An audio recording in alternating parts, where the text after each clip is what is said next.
शाखें हुई तो नीम जो ठंडी हवा चली, शाखें हुई तो नीम जो ठंडी हवा चली। गुम हो गई शमीम जो, गुम हो गई शमीम जो, गुम हो गई शमीम जो, बातें सबा चली। शाखें हुई तो नीम जो ठंडी हवा चली, शाखें हुई तो नीम जो ठंडी हवा चली।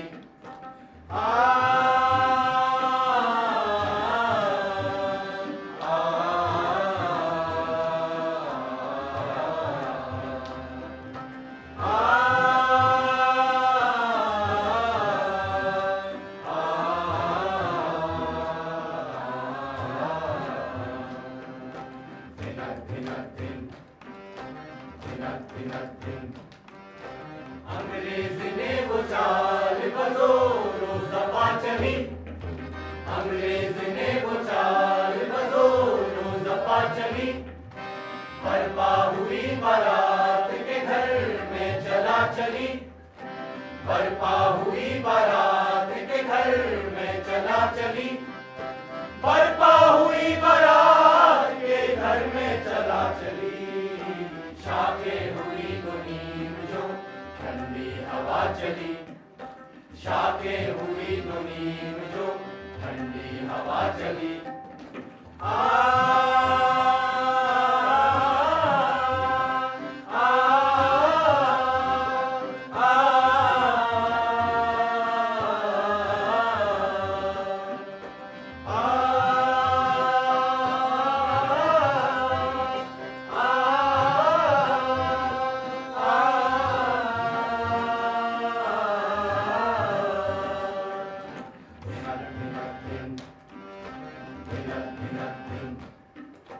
सिख ने गुरु के नाम को पट्टा लगा दिया, सिख ने गुरु के नाम को पट्टा लगा दिया। मंदिर को ब्राह्मण के चलन में गिरा दिया, मंदिर को ब्राह्मण के चलन में गिरा दिया। मस्जिद को शेख जी की करामत ने ढा दिया, मस्जिद को शेख जी की करामत ने ढा दिया। मजनू ने बढ़ के परिदाए महफिल गिरा दिया, मजनू ने बढ़ के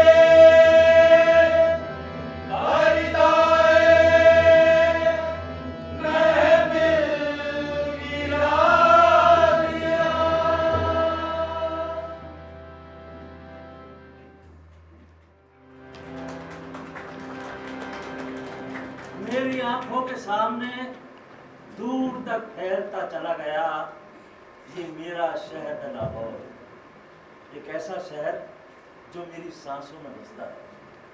कहते हैं जिसने ये शहर नहीं देखा वो जन्मा ही नहीं। यहाँ के हर मौसम, हर तीज, हर त्योहार का अपना ही एक रंग और मिजाज है, और इसके बदलते मिजाज की झलक शहर लाहौर के चेहरे पर भी दिख जाती है। एक अरसा हुआ लाहौर के गली कूचों में अजीब सी खबरें तैर रही थी। हिंदुस्तान का बंटवारा होगा और लाहौर के बाशिंदे भी बांट दिए जाएंगे अपने अपने मजहबी मुल्कों में जाने के लिए। लेकिन ये कैसे हो सकता है?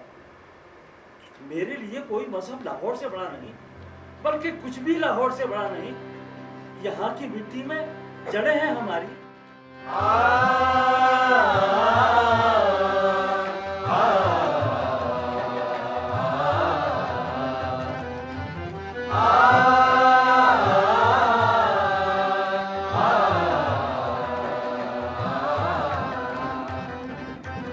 ये क्या सर है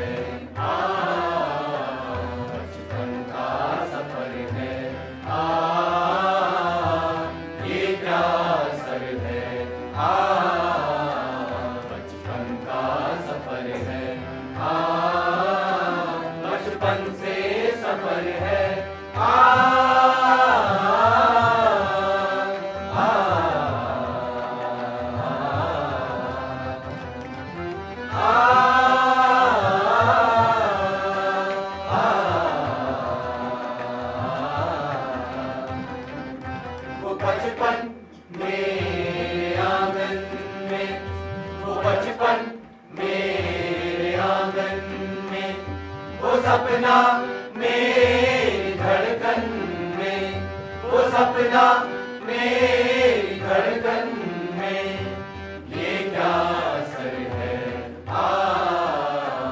बचपन का सफर है ये क्या असर है।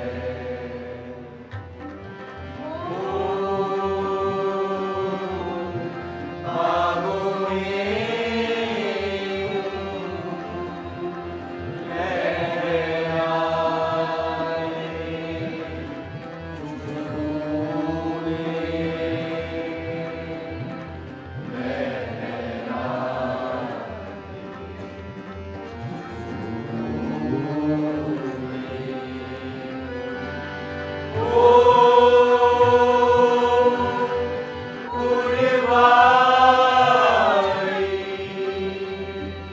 हौले से गालों को छूले,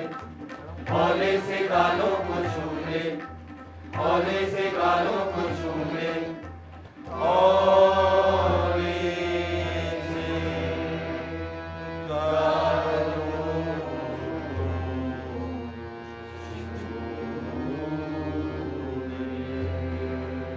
यहाँ का गीत संगीत, गम और खुशियाँ हम सभी की समझाइती हैं। यहाँ के गली कूचों मोहल्लों बाजारों से रिश्ता है हमारा, उस रिश्ते को तुम भला कैसे तोड़ दोगे? पर वही हुआ, लाहौर की फिजा बदलने लगी और 14-15 अगस्त की तारीख का वो दिन जब आजादी लाहौर पहुंची तो किसी के चेहरे पर खुशी नहीं थी, एक डर था, एक खौफ था, और देखते ही देखते एक पूरी सिलसिला चल पड़ा। कत्ल गारतगरी के उस सिलसिले ने बेहिसाब लोगों को मार डाला, बाहर और भीतर से घायल कर डाला, घर खाक हो गए, गलियां चीखों पुकारों से भर गई। ये कैसी आजादी आई थी मेरे शहर में? लोग आजाद हो गए थे, एक दूसरे का सर काटने को वो आजाद हो गए, अपने मुल्क से बदहवास, लुटे पिटे और बीमार रिफ्यूजी कैंपों में रहने को वो आजाद हो गए थे।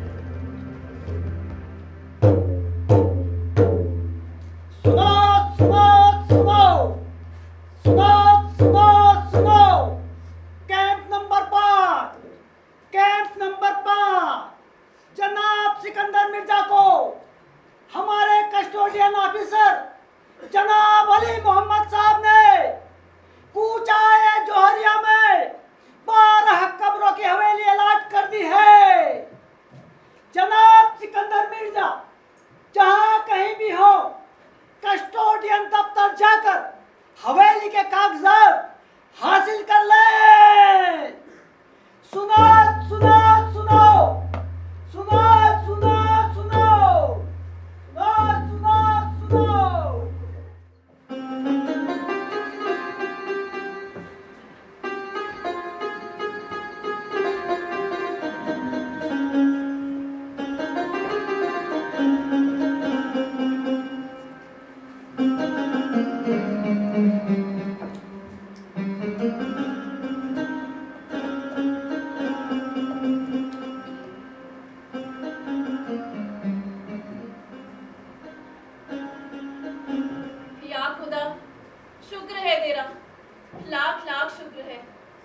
कस्टोडियन वालों ने गलत नहीं कहा, पूरी हवेली है हवेली।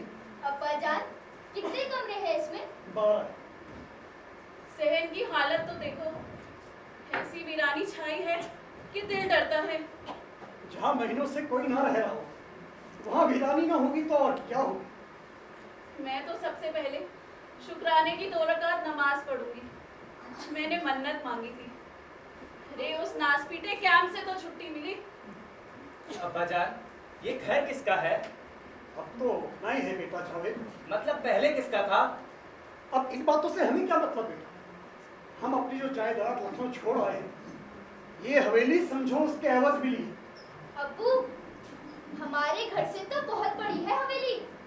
नहीं बेटा, अपने घर की तो बात ही कुछ और। शहर में रात की रानी की बेल यहाँ कहाँ है? बरामदे कुशादा नहीं। अगर बारिश में बाहर पलंग बिछा दी जाए तो पाए ताने तो भीग ही जाए। अब्बू आप भी ना, लेकिन बना शानदार है। किसी हिंदू रईस का लगता है। हाँ, कोई कह रहा था कि किसी मशहूर जौहरी की हवेली। कमरे खोलकर देखूं अब्बू, क्या पता कुछ सामान वगैरह मिल जाए। हाँ बेटा, तुम देखो, मैं तो अब बैठता हूँ। ये हवेली अलॉट होने के बाद तो ऐसा लगता है जैसे सिर से मानो बोझ उतर गया। पूरी की पूरी हवेली देख लो अब्बा जान। भैया मैं भी चलूं तुम्हारे साथ? नहीं बेटा, तुम जरा बावर्ची खाना देखो। अब होटल से रोज रोज कहाँ तक गोश्त और रोटी आए। अरे सब कुछ हो तो माशाअल्लाह से हल्के हल्के पराठे और अंडे का खागिना तो तैयार हो ही सकता है। और बेटा जावेद, जी अब्बू। तुम जरा बिजली चला के देख। जी अब्बू। और हाँ, पानी के नल खोल कर भी देख लेना। जी अब्बू। भाई जो जो भी कमियां होंगी उन्हें दर्ज करके कस्टोडियन वालों को बताना पड़ेगा। जी अब्बू। मेरा तो दिल डरता है। डरता है? पता नहीं किसकी चीज है कि नरमानों से बनाई होगी हवेली। क्या फिजूल बातें करती हो बेगम? अरे हमारे पुश्तैनी घर में भी कोई ना कोई शरारती दन दनाता फिर रहा होगा। ये जमाना ही कुछ ऐसा है बेगम। अरे अपना और आपका ख्याल ना भी रखे तो बेटे जावेद और तनवीर बेगम के लिए तो यहाँ पैर जमाने ही पड़ेंगे। शहर लखनऊ छूटा तो शहर लाहौर, दोनों में नाम तो मुश्तरक है। दिल से सारे वहम निकाल फेंकी बेगम और इस घर को अपना घर समझ के यहाँ जम जाए। इस घर में कोई है? क्या बोल बेटा? कोई है? क्या मतलब? मैं सीढ़ियां चढ़कर ऊपर गई तो मैंने देखा। क्या फिजूल बातें करती हो? नहीं अब्बू, सच। अरे डर गई है, मैं जाकर देखती हूँ। हाँ, जरा जाके देखो।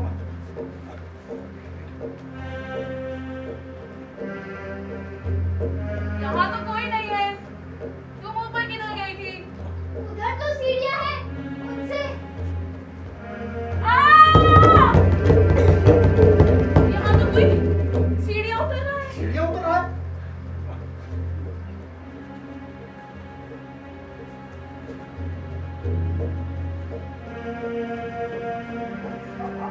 आप कौन है? वाह जी वाह, ये भी खूब रहे। तुसी दसो, तुसी कौन हो जो बड़ा पूछे मेरे कार घुसा है? गुस्सा? अरे गुस्सा ना कैसा?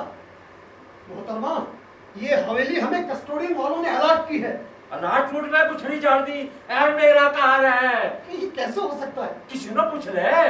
रतनलाल जौहरी की हवेली है और मैं उसकी मामा।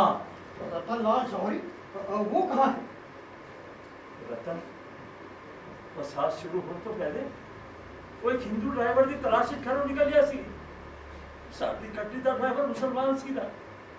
वो लाहौर तो बाहर जाने तैयार सी नहीं होता। तब गया रतन, आज तक नहीं आया, आज तक नहीं आया। देखिए, जो कुछ भी हुआ उसके लिए हमें सख्त अफसोस है, लेकिन आपको तो मालूम ही होगा कि अब पाकिस्तान बन चुका है और लाहौर पाकिस्तान में आया है। अब आप लोगों के लिए यहाँ कोई जगह नहीं है। देखिए, हम आपको कैंप छोड़ोगे, कैंप वाले आपको हिंदुस्तान ले जाएंगे। मैं किधर नहीं जाना।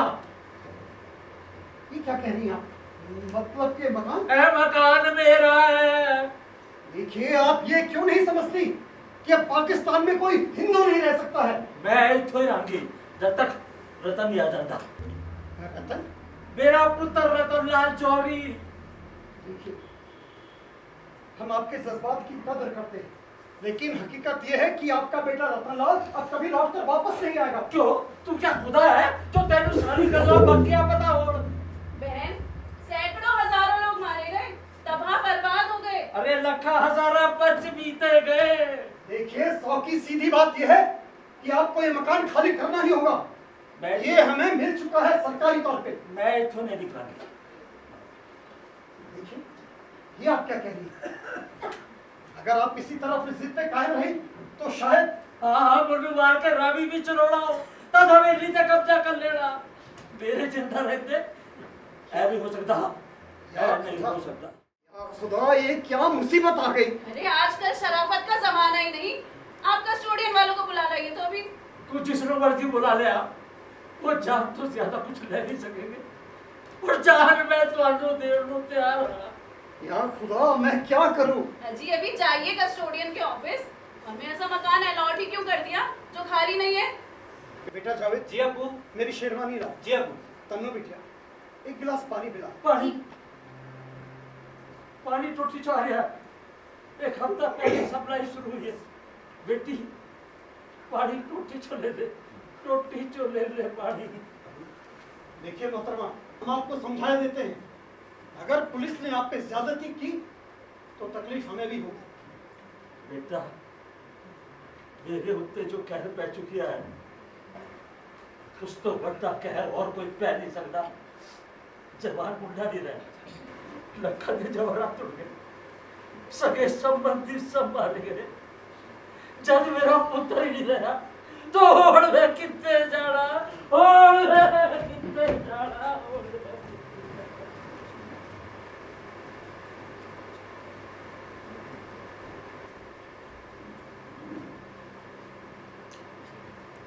तो ठीक है बेटा, मैं चलता हूँ।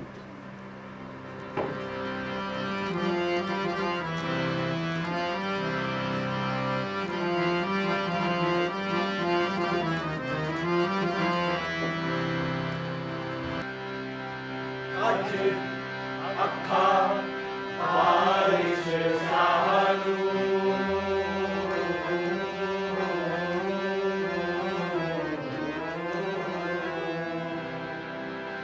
आज अखा बारिश शालू,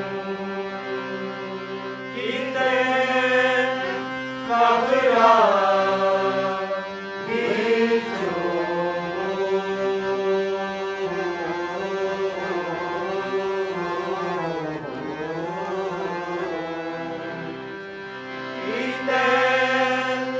कबरा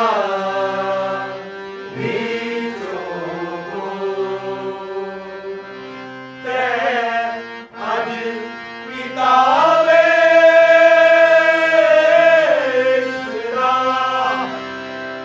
कोई अगला मरना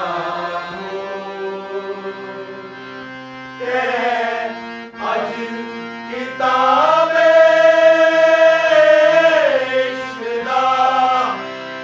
कोई अगला वरना एक रोई सी भी पंजाब लिख लिख मारे अज लखा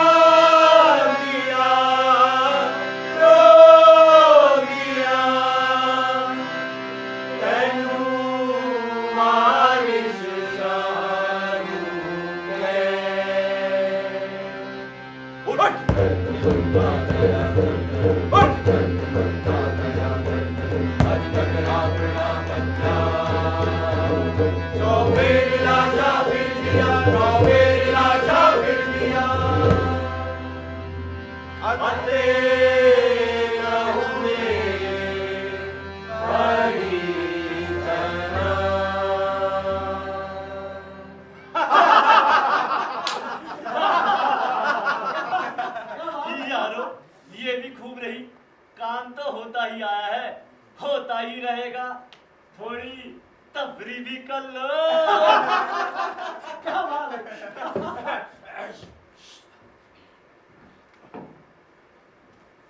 सलामु अलैकुम। वालेकुम अस्सलाम।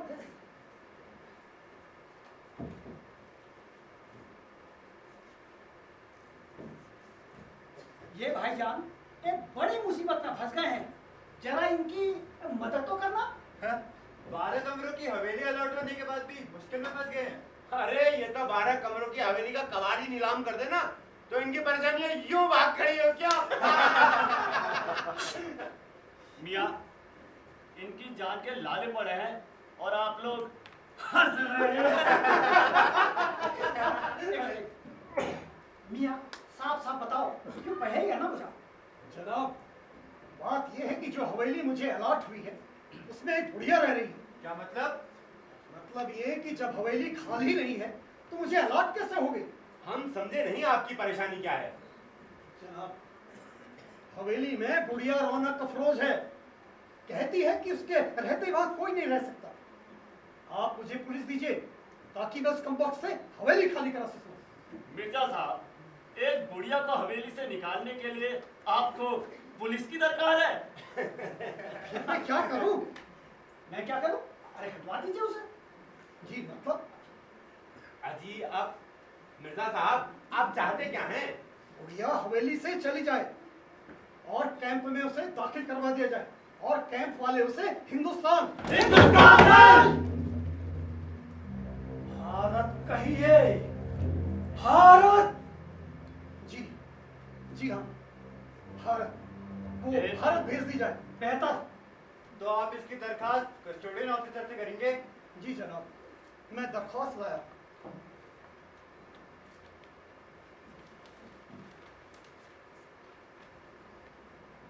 जनाब मिर्जा साहब, आप जानते हैं आपकी ये दरख्वास्त देखते ही कस्टोडियन ऑफिसर जनाब अली मोहम्मद साहब क्या तहरीर फरमाएंगे? क्या फरमाएंगे? अजी कबूतर की तरह उड़ाकर फेंक देंगे आपकी इस दरखास्त को और लिखेंगे कि आपके नाम दूसरा मकान अलॉट कर दिया गया है।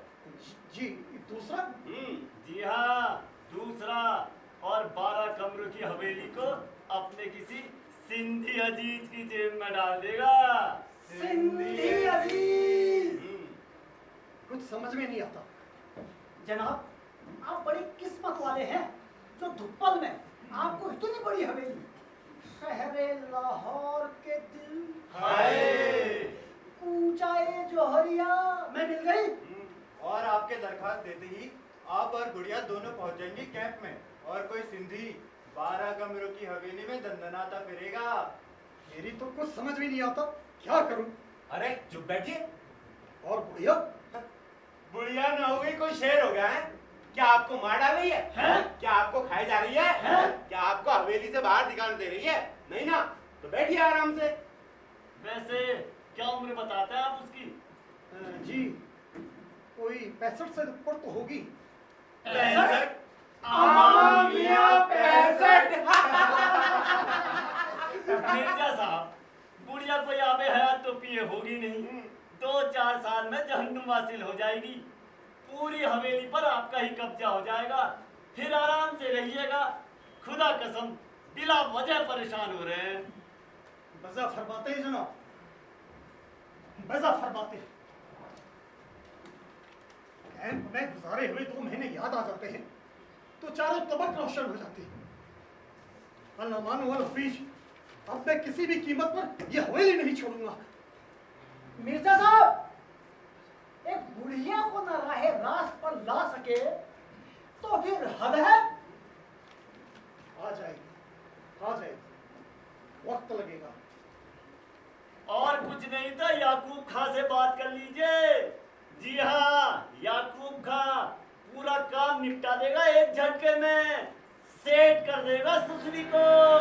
वहशत रवां, अनाज रवां, वहशत रवां, अनाज रवां, दुश्मनी रवां,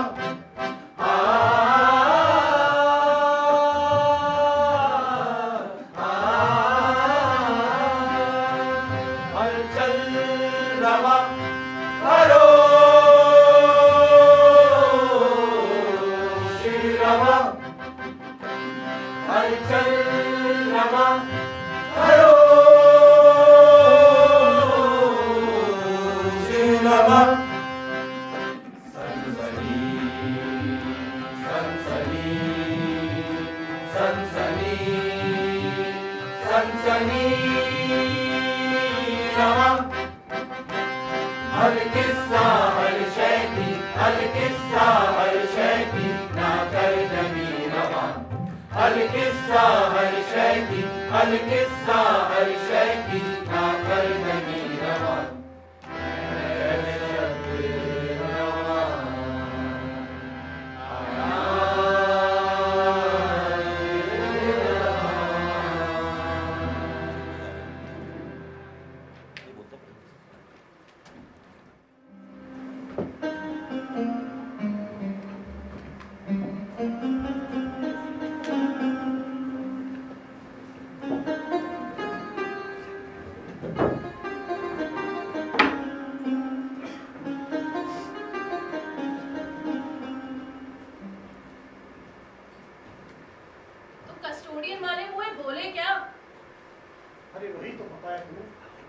कह रही थी कि इस बुढ़िया से पीछा छुड़ा लेना ही बेहतर है।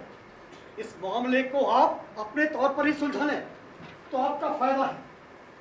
अगर उसने इसकी शिकायत की तो सिंधी कस्टोडियन ऑफिसर आपसे यह हवेली छीन कर किसी सिंधी को दे देगा। ऐसे कैसे दे देगा? हमारे पास सारे कागजात हैं। एक कागजात तो उसके पास भी है। उसके कागजात ज्यादा अहम हैं। क्यों?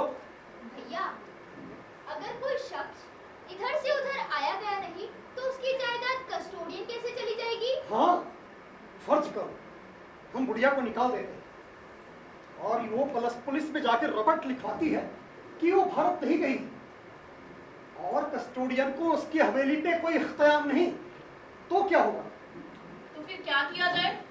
भैया हवेली से चली जाए और हाय तौबा भी ना हो जाए। जावेद दिया से चुपचाप ले जाए और हिंदुओं के कैंप में दाखिल करा दे। तो बुलाऊं उसे? रुक जाओ, पहले मामले को अच्छी तरह समझ लो। देखो, उससे ये भी कहा जा सकता है कि अब पाकिस्तान में कोई भी हिंदू नहीं रह सकता, यहाँ सिर्फ मुसलमान ही रह सकेंगे। अगर उसे यहाँ रहना ही है तो इसके लिए उसे अपना मजहब बदलना पड़ेगा। तो शायद ऐसा कहने पर वो भारत जाने को तैयार हो जाए। समझ गई। तन्नो बेटी, जाओ जाकर आवाज दो उसे। जी अम्मी। क्या कहकर आवाज दूं? बड़ी भी कहकर पुकारो? ये अपना काम निकालना है। दादी कहकर आवाज दे देना, बुढ़िया खुश हो जाएगी। दादी, दादी, सुनिए दादी। अरे कौन है? कौन आवाज दे रहे हैं? मैं हूँ तन्नो, नीचे आइए दादी। आंधिया बेटी आंधिया, दादी दादी, आज कितने दिनों बाद हवेली दादी दादी दी आवाज सुनी है। मैंने अपनी पोती राधा दी याद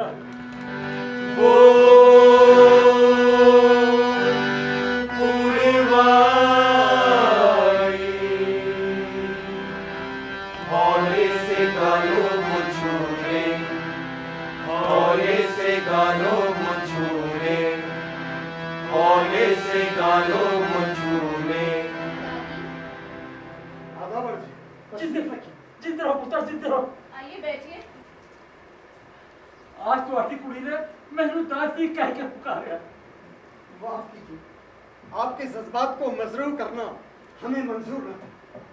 हम आपका दिल नहीं दुखाना चाहते। दादा पुत्र, दिल कितने दुखिया, इसने आज मैंने खुश कर देता। बहुत खुश, बहुत खुश। देखिए, आप हमारी मजबूरी को समझिए।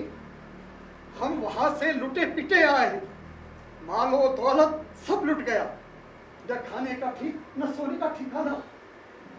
अब खुदा खुदा करके हमें हवेली मिली। अरे अपने लिए न सही, बच्चों के खातिर ही सही, अब तो यहाँ लाहौर में पैर जमाने ही है।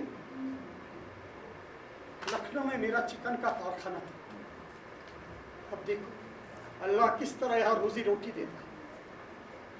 अम्मा, हमने बड़ी तकलीफ उठाई है, इतना दुख उठाया है कि अब रोने के लिए आंख में आंसू भी नहीं है। तो बेटी तुझे फिक्र ना करो, मेरे घर में जो हो सकेगा मैं करांगी। देखिए, हमारी आपसे बस यही गुजारिश है कि अब पाकिस्तान बन चुका है, ये हवेली हमें अलॉट हो चुकी है। आप हिंदू हैं, आपका यहाँ रहना ठीक भी नहीं। आप मतलब बगैर जड़ के दरख्त कहाँ तक खड़ा भरा रह सकता है? आपके अजीज रिश्तेदार मोहल्लेदार सब हिंदुस्तान जा चुके हैं, अब वही आपका मुल्क है। अब यहाँ कब तक रहिएगा? अभी तक तो फिर भी गनीमत है, लेकिन सुनते हैं कि पाकिस्तान में जितने भी गैर मुस्लिम रह जाएंगे उन्हें जबरदस्ती मुसलमान बनाया जाएगा। बेटी कोई बार बार नहीं मरता, मैं मर चुकिया। मैंने बताया रहता मुझसे भी बचे और इस दुनिया नहीं बचे। मेरे वास्ते जिंदगी मौत कोई फर्क नहीं बचे। देखिए, तुसी रहो, हवेली ਤੁਹਾਡੇ नाम अलाट हो चुकी है, तुसी रहो। पर जितने अंदर तो निकल जाने का सवाल है, मैं पहले ही मना कर चुकी है। देखिए, आप हमें गैर मुनासिब हरकत करने के लिए मजबूर कर रही हैं। अगर तुसी ऐसा नहीं समझते हो तो जो मर्जी आए करो, जो मर्जी आए करो, जो मर्जी आए करो। निहायत ही सख्त दिल औरत है, इसी बात पर तैयारी नहीं होती। अब्बा जान, अब मुझे इजाजत दीजिए, मैं याकूब खां से बात करता हूँ। मैंने सुना है फसादात के दौरान उसने कई कत्ल किए। अब एक कर तो और सही। ठीक है बेटा साहब, जो चाहो करो। जी अबू।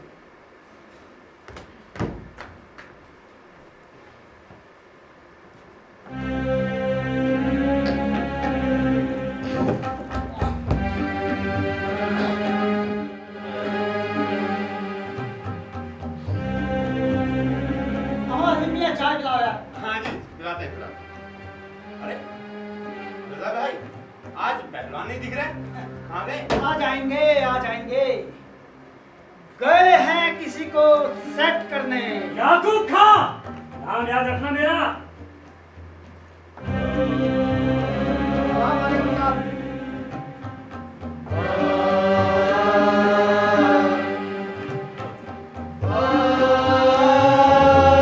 अरे राजा, बाकी लड़के कहाँ हैं? मसूद में गए हैं उस्ताद। अच्छा, हाँ तो अलीम, जी। यहाँ कितने मकान अलॉट हो गए? अरे इधर तो गली की गली अलॉट होगी पहलवान। अच्छा, और वो महेंद्र खन्ना वाला मकान? अब मैं क्या जानूं पहलवान, ये जो उधर से आए ना, आपकी तो समझ में आया ही नहीं। अरे छटांग छटांग भर के आदमी, लस्सी का एक गिलास भी तो पिया नहीं जाता इनसे। अबे छोड़ ये सब बात, मैं पूछ रहा हूँ महेंद्र खन्ना वाले मकान में रहने कौन आया है? हाँ, कोई शायर है, नासिर काजमी। नासिर काज़मी? तो गया महेंद्र खन्ना का मकान भी? उस्ताद, अच्छा, वो रतनलाल जोहरी की हवेली? हाँ, उसमें तो परसों ही कोई आया है, टांगे पर सामान वामान लाद कर। उसका लड़का कल ही इधर से दूध ले गया। अच्छा, उधर कुछ मुसीबत आ गई है पहलवान, कुछ समझ नहीं आ रहा। क्यों, क्या बात हो गई? अरे वो रतनलाल जौहरी की माँ, वो तो वही रह रही है हवेली में। ये कैसे हो सकता है? ऐसा ही है, वही लड़का बता रहा था, बड़ा परेशान था बेचारा। कह रहा था 6 महीने बाद कोई हवेली अलॉट हुई, वो भी ऐसी जिसमें पहले से कोई रह रहा है।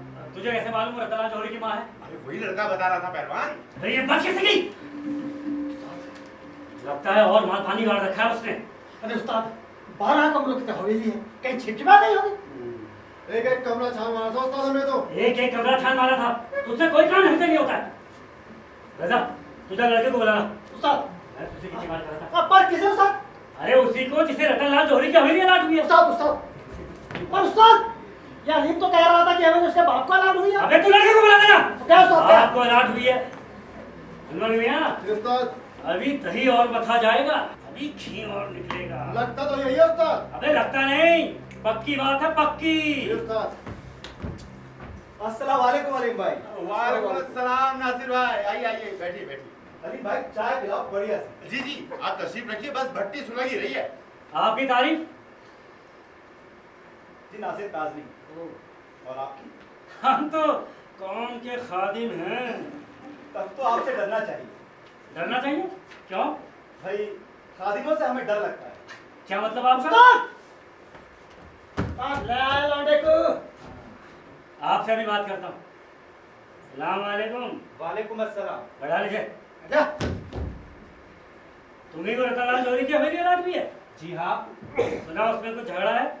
आपकी तारीफ? हैं? ओ, पहलवान को इधर का बच्चा बच्चा जानता है, पूरे मोहल्ले के अंदर है पहलवान। जो काम किसी से नहीं होता ना, पहलवान बना देते हैं। परिशाह के अखाड़े के उस्ताद है अपने पहलवान। और हम सब पहलवान के चेली चबर। ठीक है, ठीक है, ठीक है। हाँ तो क्या झगड़ा है? वही रतन जौहरी की माँ हवेली में ही रह रही है। तो ये कैसे हो सकता है? हमने उसे देखा है, उससे बात की है। अच्छा, फिर क्या सोचा तुमने? अजीब पुड़िया है, कहती है मैं कहीं नहीं जाऊंगी, हवेली में ही रहूंगी। लगता है तगड़ा माल पानी गाड़ रखा है उसने। फिर तुमने क्या किया?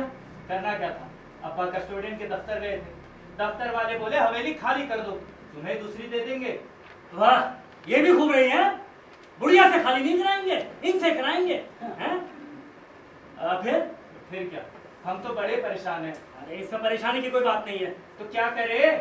तुम कुछ नहीं कर सकोगे, करेगा वही जो कर सकता है। क्या मतलब?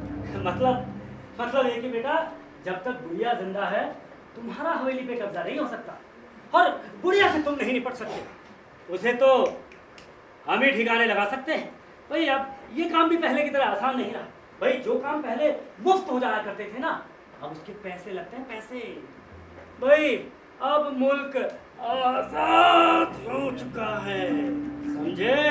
हाँ हाँ, समझ गया, अब मुल्क आजाद हो गया है। ठीक है, चल निकल अब। और सुन, अपने अब्बा से कहना ये 2-4 हजार के लालच में लाखों की हवेली हाथों से निकल जाए। जी चल निकल। जी। बड़ी परेशानी में है बेचारा, इसकी परेशानी हम ही दूर कर सकते हैं। क्या बात है? अरे अलीम जी। ये शायर कहाँ निकल गए? अरे वो तो चले गए पहलवान। चले गए? हाँ। बड़ा घटिया आदमी था। अरे वो तो शायर है पहलवान, उनका तो दिल दिल नहीं, दिमाग चलता है इन कमबख्तों का, और ये दिमाग वाले होते बड़े खतरनाक हैं। बच्चे रहना नहीं इनसे।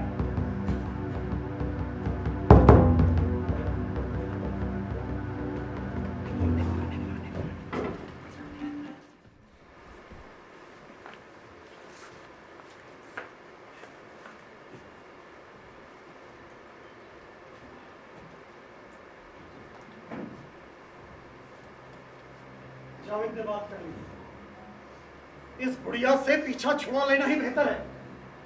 कल को इसका कोई रिश्तेदार यहाँ पहुंचा तो लेने के देने पड़ जाएंगे। लेकिन पीछा छुड़ाओगे कैसे? कहा तो जावेद ने बात कर रही है। अरे किससे बात कर ली है और क्या बात कर ली है? वो लोग 1000 रुपए मांग रहे हैं। क्यों? 1000 तो बड़ी रकम है। बुढ़िया जहन्नुम वासिल हो जाएगी। नहीं नहीं और कोई रास्ता भी नहीं। नहीं नहीं, आपको मेरी कसम, मेरे जवान जवान बच्चे हैं, मैं इतना बड़ा अजाब अपने सर पर नहीं ले सकती। क्या बकवास करती हो? नहीं नहीं, कहीं हमारे बच्चों को कुछ हो गया तो? ये वहम है तुम्हारे दिल में। आपको मेरी कसम, ये मत कीजिए। अरे उसने हमारा बिगाड़ा ही क्या है? बेगम, एक कांटा है जो निकल गया तो समझो जिंदगी भर आराम ही आराम है। हाय मेरे अल्लाह, इतना बड़ा गुनाह। अगर हम किसी को जिंदगी दे नहीं सकते तो हमें छीनने का क्या हक है? वो काफिला है बेगम। इसका ये मतलब तो नहीं कि उसे कत्ल कर दिया जाए। मैं तो हरगिज़ इसके लिए तैयार नहीं हूँ। अब तो तुम ही समझ लो। आपको बच्चों की कसम, ये मत करवाइए।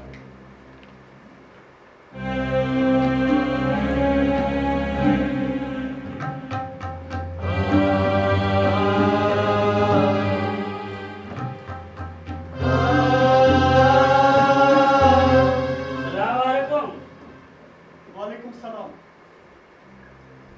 तशरीफ रखिए। आपका इसमें शरीफ सिकंदर मिर्जा है ना? जी हाँ। और ये रतनलाल जौहरी की हवेली? जी हाँ बेशक। ये मेरे दोस्त है मोहम्मद शाह। इन्हें हवेली की दूसरी मंजिल अलाट हो गई है। जी, लेकिन ये पूरी हवेली तो मुझे 1 माह पहले अलाट हो चुकी है। अरे कब्जा तो नहीं है ना पूरी मंजिल पर आपका?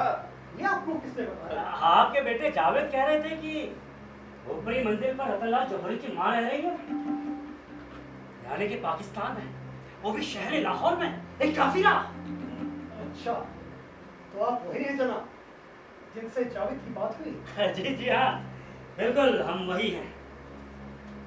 तो जनाब, आपको हवेली अलाट नहीं हुई है, आप ऊपरी मंजिल पे ठीक समझ कब्जा रहे हैं कर लेना चाहते हैं। ठीक समझ रहे हैं आप। भाई, किसी हिंदू काफिरा के रहने से तो अच्छा है कि अपना मुसलमान भाई उसमें रहे। मैं कुछ नहीं जानता हूँ, ये पूरी हवेली मुझे अलाट हुई है। ठीक है, लेकिन ऊपरी मंजिल पर कब्जा तो नहीं है ना आपका? आपको इससे क्या मतलब? इसका तो ये मतलब निकलता है मिर्जा साहब कि आपने अपने घर में एक काफिला को छुपा रखा है। तो तुम मुझे धमका रहे हो जवान? जी नहीं, बात दरअसल ये है ये ऊपरी मंजिल क्यों ना आप लोगों के कब्जे में आ जाए। माफ कीजिएगा मिर्जा साहब, हम तो इस्लामी बिरादरी के नाते आपकी मदद करने आए थे, लेकिन मुझे लगता है आपको मुसलमान से ज्यादा एक काफिर प्यारा है। जनाब मोहम्मद शाह साहब, आप कस्टोडियन वालों को बुला कर ले आए तो वो आपको कब्जा दिला सकते हैं, लेकिन इसमें इस्लाम और कुफ्र कहां से आ गया? तो क्या पाकिस्तान इसलिए बना था कि आप एक काफिर रहे? ये तो आप पाकिस्तान बनवाने वालों से पूछिए। क्या हुआ? आराम से, बच्चे के हाथ पैर मत तोड़ देना। मिर्जा साहब, हम ये गवारा नहीं कर सकते कि शहर लाहौर के कूचाए चौहरिया में कोई काफिर दंदराता फिरे। जनाबे वाला, आप कहना क्या चाहते हैं? मैं समझने से कासिर। हमारा इशारा समझिए मिर्जा साहब, हम 1 मिनट में ऊपरी मंजिल का फैसला किए देते हैं। उस काफिरा की जगह हमारे दोस्त मोहम्मद शाह। मैं कुछ नहीं जानता हूँ, ये पूरी की पूरी हवेली मुझे अलॉट हुई है। चाहे उसमें काफिला ही क्यों ना रहे। मिर्जा, ये नहीं हो सकेगा जैसा तुम चाहते हो। उस काफिला के वजूद को यहाँ बर्दाश्त नहीं किया जाएगा।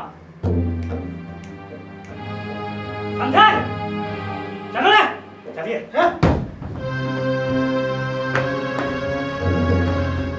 हाय अल्लाह, अब क्या होगा? ये आदमी बदमाश है। मेरे ख्याल से उसे शक है कि रतन की माँ ने कुछ न कुछ हवेली के अंदर छुपा के रखा है।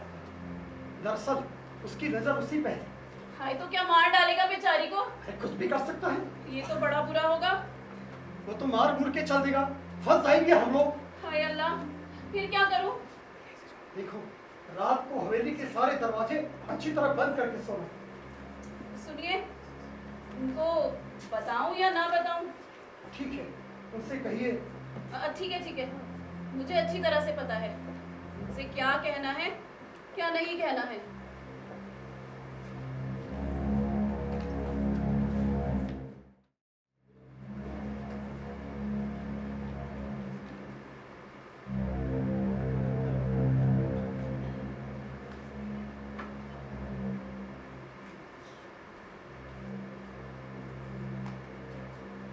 रहमती का यार अमर राहे मी।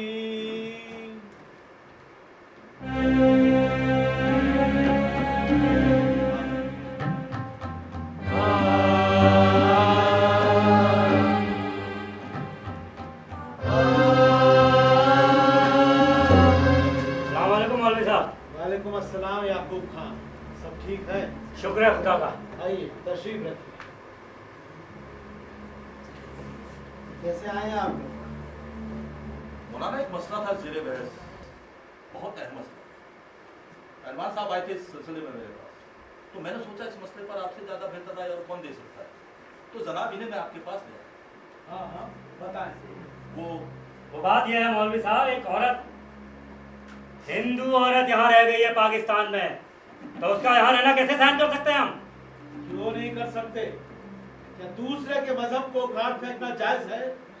बल्कि इस्लाम तो कहता है आप दूसरे के मजहब की कद्र करें ताकि वो आपके मजहब की कद्र करे। मगर मौलाना, इस्लाम बुत परस्तों और काफिरों को सही रास्ते पर लाने की बात भी तो करता है जी। बल्कि इस्लाम के शुरुआती दौर में सबके खिलाफ एक लंबी जंग भी रही है। जी, मैं भी यही कह रहा हूँ। और बुत सीखने को एक पाक हरकत भी तो माना गया है इस्लाम में। अच्छा, ये मोहतरमा है कौन? वो आप जानते होंगे मौलवी साहब, वो मशहूर जौहरी रतन लाल, उसकी माँ है वो। अच्छा, वो बूढ़ी औरत। भाई वो तो न्याय नेक दिल और लोगों की मददगार है। याकूब खान, तुम उससे इतना खौफ क्यों खाने लगे? अरे मसला खौफ का नहीं, मजहब का है, इस्लाम और कुफ्र का है। बिल्कुल। इसका मतलब तुम लोग इस्लाम को सही तरीके से नहीं जानते।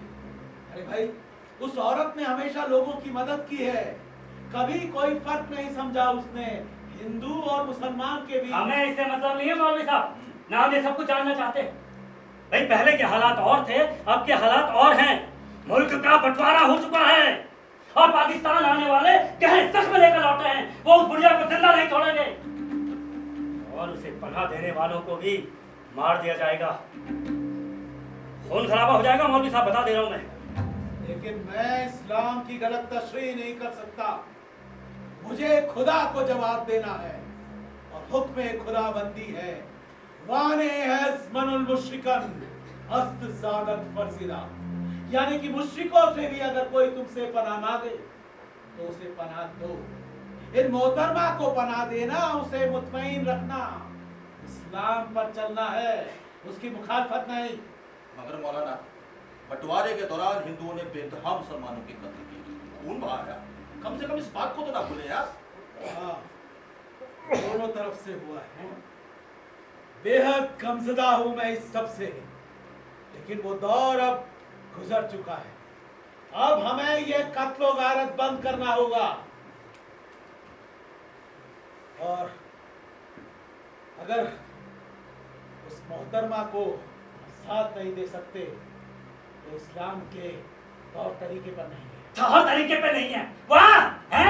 सुन लिया आपने अपनी सी और देख लिया आप सबने भी कैसे जानकर अनजान बन रहे हैं मौलवी साहब? अच्छा मौलाना, कोई राय हो तो सुझाएं, क्या हो उस हिंदू औरत का? देखिए, अगर वो यहाँ रहना चाहती है तो बेशक रह सकती है। मौलवी साहब, आप इस्लाम को गलत तरीके से पेश कर रहे हैं। पहलवान, तुम मुझसे राय लेने आए हो या मुझे राय देने? तुम खुद इस्लाम के रास्ते पर चलो पहले। अरे मैं तो सच्चा मुसलमान हूँ, लेकिन मुझे लगता है आप मुसलमान हो या? ठीक है मौलाना, अभी तो हम चलते हैं, लेकिन इस मामले में एक बार फिर गौर कर लें तो बेहतर है। खुदा हाफिज। चलो पहलवान।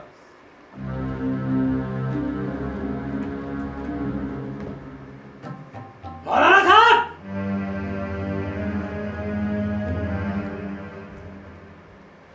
उस नापाक वजूद को यहाँ बर्दाश्त नहीं किया जाएगा, और अगर ऐसा हुआ तो खून खराबा हो जाएगा, बता दे रहा हूं मैं।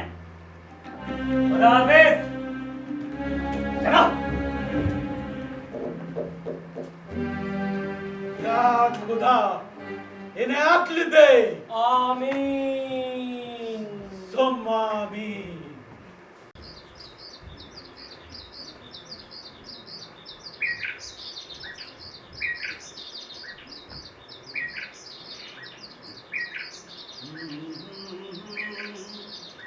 वक्त के साथ हम भी है नासे, खश की तरह बहार गए। बहुत खूब नासिर साहब, बहुत खूब। इसी बात में चाय हो जाए? जी चलिए। लो, रोज की तरह आज भी अलीम पूरी रात सोता है और भट्टी ठंडी पड़ी है। अलीम भाई, अलीम भाई, अरे अलीम भाई। अरे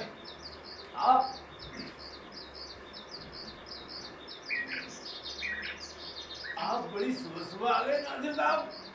सुबह? भाई अभी सुबह कहाँ हुई? क्यों, ये सुबह नहीं है? हाँ मियाँ, जो रात भर सोया हो सुबह तो उसी के लिए होती है ना। मतलब रात भर सोए नहीं? बस मियाँ, सारी रात आवारा गर्दी और 5 अशार की गजल की नजर हो गई। अच्छा, नासिर साहब, कोई नौकरी वगैरह का सिलसिला लगा? नौकरी? अम्मा, शायरी से बड़ी भी कोई नौकरी होती है? शायरी कहाँ नौकरी होती है नासिर साहब? भाई देखो अलीम भाई, कुछ लोग 8 घंटे काम करते हैं, कुछ 10 घंटे काम करते हैं, और कुछ बेचारों से तो 12-12 घंटे काम लिया जाता है मियाँ। जी हम शायद तो 24 घंटे की नौकरी करते हैं। पूरी रात तो आप टालते आए हैं नासिर साहब, अब तो एक गजल सुना दीजिए।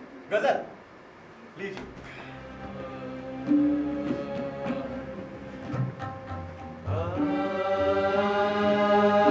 चला रे चाय पिला।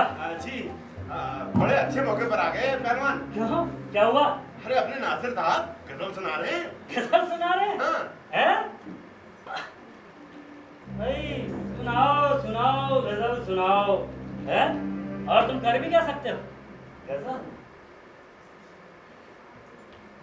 तो लीजिए एक गजल आपकी नजर करता हूं, गौर से सुनिएगा। बड़े तपाक बज़ाहिर खुशी से मिलते हैं, बड़े तपाक बज़ाहिर खुशी से मिलते हैं, हमारे दोस्त बड़ी सादगी से मिलते हैं। बहुत बहुत हुजूर बेच दी अपनी खुसूसियत सबने, हुजूर बेच दी अपनी खुसूसियत सबने, तमाम चेहरे यहाँ आप ही से मिलते हैं। सुनिएगा कि खारिशों के बदन और तुम हिलाते लोग, ये खारिशों के बदन और तुम हिलाते लोग, ये रोग इनको तुम्हारी गली से मिलते हैं। तुम्हारे सीनों में क्या है मुझे नहीं मालूम, तुम्हारे सीनों में क्या है मुझे नहीं मालूम, तुम्हारे कपड़े मगर आदमी से मिलते हैं। अजी इन शायरों का क्या है, जो जीमा लिख मारते हैं कम। सही बात है उस्ताद, मैं तो समझता हूँ ये सब झूठ होता है। अरे तुम उसे इसलिए झूठ कहते हो क्योंकि वो इतना बड़ा सच होता है कि तुम्हारे गले नहीं उतरता। अरे छोड़ो ये बेकार की बातें हैं। यहाँ पाकिस्तान में कुफ्र फैल रहा है और ये बैठी शायरी कर रहे हैं। कैसे उस्ताद, क्या हुआ? क्या हुआ? अरे वो हिंदू बुढ़िया वो हिंदू बुढ़िया दंडनाती फिरती है, रोज रावी में नहाने जाती है, पूजा करती है, हम सबको ठेंगा दिखाती है और हमसे कुछ होता ही नहीं। भाई ये कुफ्र नहीं ठहरा तो क्या हो रहा है उस्ताद? अगर इसे आप कुफ्र मानते हैं तो आपकी नजर में ईमान का मतलब रोज रावी में ना नहाना, पूजा ना करना या किसी को अंगूठा ना दिखाना होगा। क्या मतलब है आपका?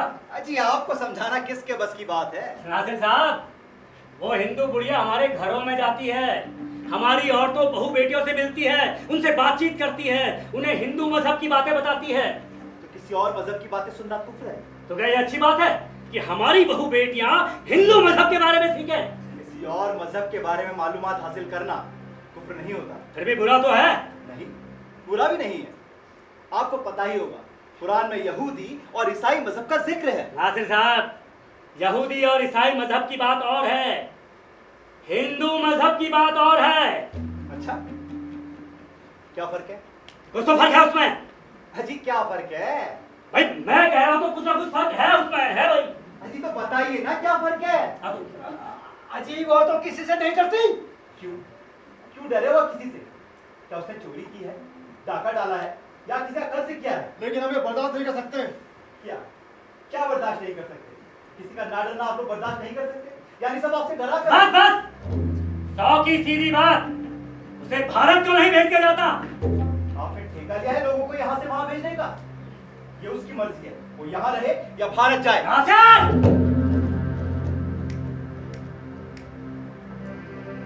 चलो ना।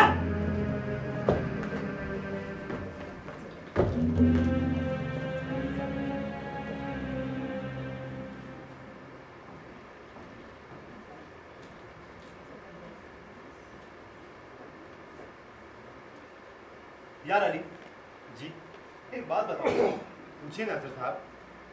तुम मुसलमान हो? हाँ हूँ नासिर साहब।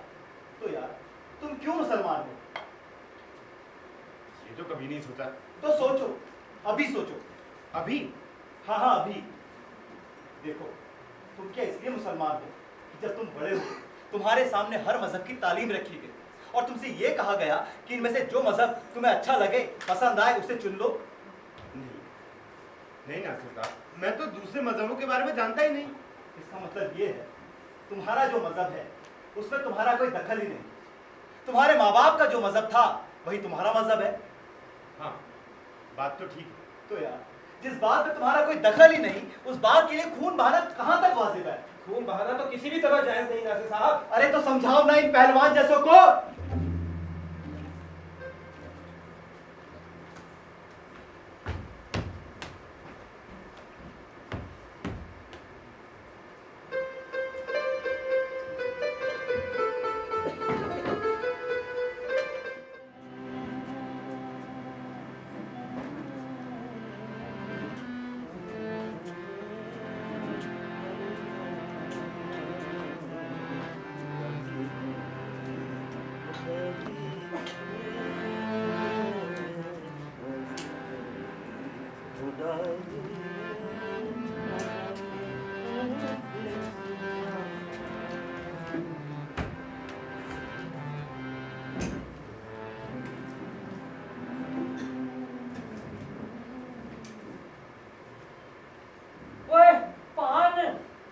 अरे माई, पान तो यहाँ आँख में लगाने को भी नहीं मिलता और बगैर पान के पान का मजा ही कहाँ। अरे बेटे, पान तो उठो ਜਾਂਦਾ ਸੀ पर जब ते बंटवारा होया है वो यहाँ पान भी नियामत हो गया बस। माई, ये शहर हमारी समझ में तो आया नहीं। ना पुत्र इस तरह ना आख। अरे लाहौर जिया ते तुझा कोई शहरी दुनिया च और मिसल भी मशहूर है, जिस लाहौर में देखिया वो दुनिया ही नहीं। लेकिन माई, लखनऊ में जो बात है वो लाहौर में कहाँ। हाँ बेटे, अपना वतन अपना ही होता है, दूजा उसका वतन नहीं हो सकता। दादी, आपने हमें जो उल्टे फंदे सिखाए थे उसमें धागे को 2 बार घुमाते हैं कि 3 बार? वो ले बेटी, फिर देख ले, देख पहले हिक फंदा पा, फिर इधर तो घुमा के इधर ले जा और हिक फंदा और पा दे पास। दादी, आपकी पंजाबी हमारी समझ भी नहीं आती। अरे पुत्र, उनमें कोई दूसरी जबान तो सिखा तो रही। मेरा पुत्र रतन वो जरूर अच्छी उर्दू जानता सी। दादी। बेटा आगे तो धंधे पाने। हाँ दादी, ये देखिए। वो शाबाश है, तू तो बड़ी जल्दी सीख गई बेटी। जब भी तुहानू रजाई तलाई ताके पाने हो और मैंने दस देना, मैं वो सब कर दूंगी। माई के साथ ही मैं घर से निकलती हूँ, लेकिन इनके जैसा खिदमत का जज्बा कहाँ से लाऊं? अरे ये तो सुबह से निकलती हैं तो शाम को ही घर लौटती हैं। अरे बेटे कल्ली पई पई करावी तो की सब दे ना जरा दिल भी हो रहे परे हो जाता है, हाथ पैर भी हिलते रहते रहे और मैंने चाहिदा की है बेटे। और हाँ वो जब तक शरीर इस ताकत है तक ही सब कुछ है, नहीं तो एक दिन तुम्हारे लोका के बोझ बढ़ना ही बढ़ना है बस। नहीं माई, आप कभी हम पर बोझ नहीं होंगे, हम खुशी खुशी आपकी खिदमत करेंगे। आधा वर्ष है भाई। वो जिंदे रहो पुत्र जिंदे रहो, आ ऐथे आ मेरे नाल बैठ।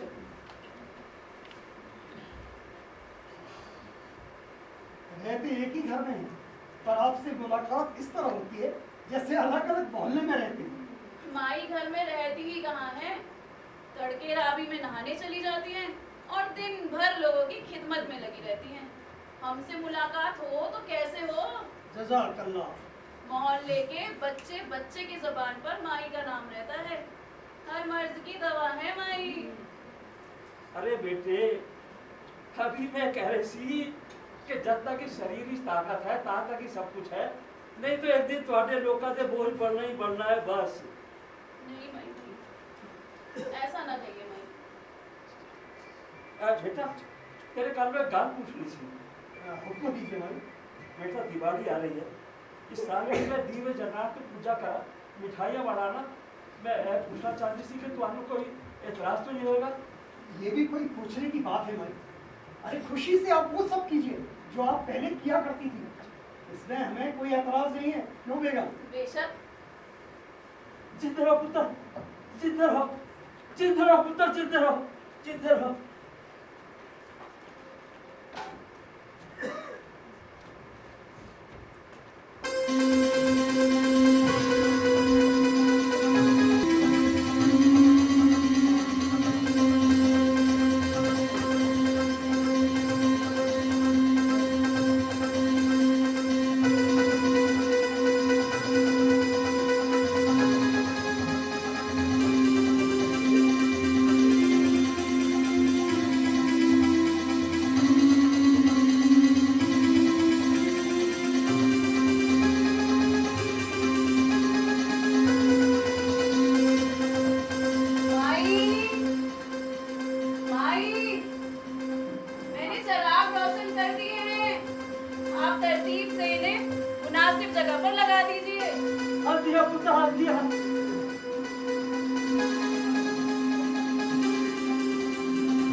पता नहीं मेरे बच्चे कितने हो गए, रब करे हो राजी बाजी हो तो साढ़े वहां की दिवाली बना रहे हो इंशाअल्लाह। बेटी मैं मोहल्ले से मिठाई बंटना चलिया, देर हो जाए तो फिक्र ना करी। मोहल्ले में जाके क्या करोगी भाई? मोहल्ले वाले इधर ही आ रहे हैं। ऐसे आ रहे? वो मैंने मिलने आ रहे थे। हाँ भाई। पर उन्होंने किस तरह पता चल गया कि मैं चलाका कर रही है? उन्हें तो पता नहीं था, हमने ही उन्हें बताया कि माई दीपावली मना रही है, तो कहने लगे तुम भी आएंगे माई को बधाई देने, पर कह रहे थे कि दावतें खास होनी चाहिए।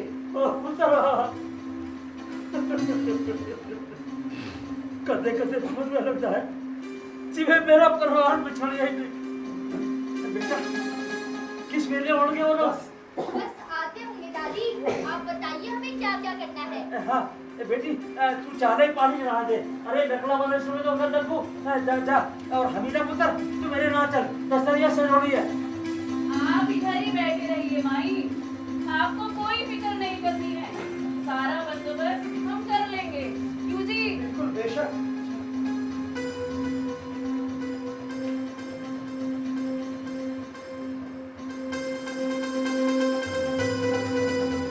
बेटा जावेद, जी दादी, तू बशीर हलवाई को रबड़ी लिया रबड़ी। पर दादी इतनी सारी मिठाइयाँ तो है अंदर। अरे बेटा वो तो तेरे और तेरे दोस्तों के वास्ते हैं, अरे और लोग भी तो होंगे। ठीक है दादी। अरे ये लीजिए, काजमी साहब भी आ गए। आइए आइए साहब। अरे वही नहीं, हम भी आ गए बरकरार। आइए आइए प्रशांत जी, बैठो बैठो। आइए बैठिए।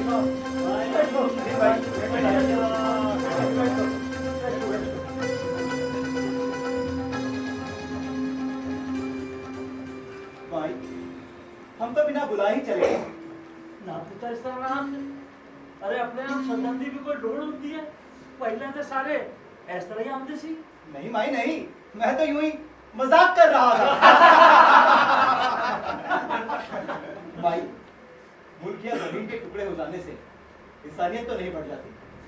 हकीकत तो ये है भाई कि पार्टीशन के बाद मैं भी हिंदुओं से बेहद नफरत करने लगा, पर तेरे जैसे लोग हर जगह हो जाए तो नफरत का नामो निशान ही मिट जाए। तूने तो माई जैसे घाव में मरहम रख दिया। हमारा काजमी साहब, आपके रहते महफिल सुनी। हमारा मिर्जा साहब, आज तो आप मेजबान हैं और माशाअल्लाह लखनऊ के अदब से ताल्लुक भी रखते होंगे, तो आज तो बिस्मिल्लाह आपसे ही होगी। क्यों? नासिर साहब, वैसे तो नाचीज का लखनऊ के अदब से कोई वास्ता न रहा, क्योंकि हम तो दिन रात अपने काम में ही मसरूफ रहा करते हैं। फिर भी आप इसरार करते ही हैं, तो मीर का एक शेर आपकी नजर करता है। इरशाद इरशाद। अर्ज किया, होगा होगा किसू दीवार के, होगा किसू दीवार के साए में पड़ा मीर। होगा किसू दीवार के साए में पड़ा मीर, क्या काम मोहब्बत से, क्या काम मोहब्बत से उस साराम तलब को। और वाह उस्ताद मीर, क्या लिख गए यार, क्या काम मोहब्बत से उस आराम तलब को। वाह साहब वाह, दिवाली के इस मौके पर इन चिरागों की तरह रोशन शेर पढ़ा है आपने। हमारे काजमी साहब, अब तो एक शेर इनायत कीजिए। हमारा शेर गजल सुनने का हौसला नहीं है क्या? हमारा गजल क्या, पूरा का पूरा दीवान सुना डालिए। आज तो हम सुनने के लिए ही बैठे हैं। हालात हाजरा पर एक नज्म है, माई की नजर करता हूँ। इरशाद। कब होगा सवेरा कोई ए काश बता दे। वाह। कब होगा सवेरा कोई ए काश बता दे, किस वक्त तक ए घूमते आकाश बता दे। अरे बेटे दिवाली का मौका है, जरा गा के सुना दे। जरा ताल्लुक से कोशिश करते हैं माई।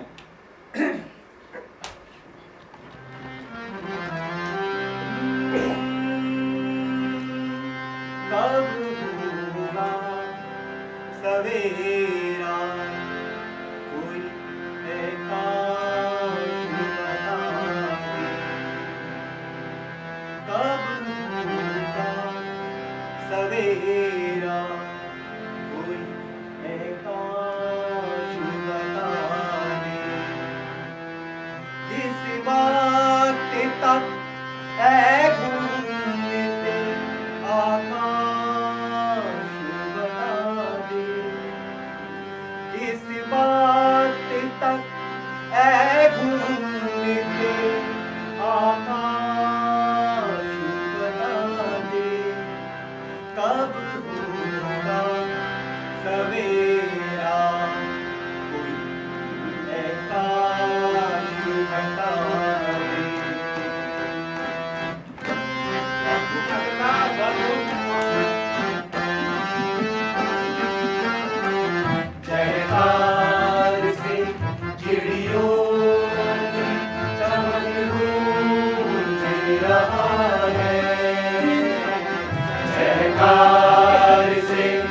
चिड़ियों की चमन गूंज रहा है, झरनों के मधुर गीत से मन गूंज रहा है, झरनों के मधुर गीत से मन गूंज रहा है।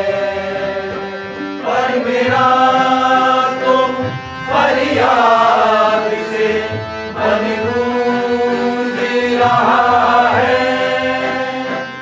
कब तक मेरे होठों पे फरियाद रहेगी, इंसान से इंसान की बेदाग रहेगी। नगरी मेरी कब तक यूं ही बर्बाद रहेगी, नगरी मेरी कब तक यूं ही बर्बाद रहेगी। कब होगा सवेरा, कोई ऐकाश बहाए।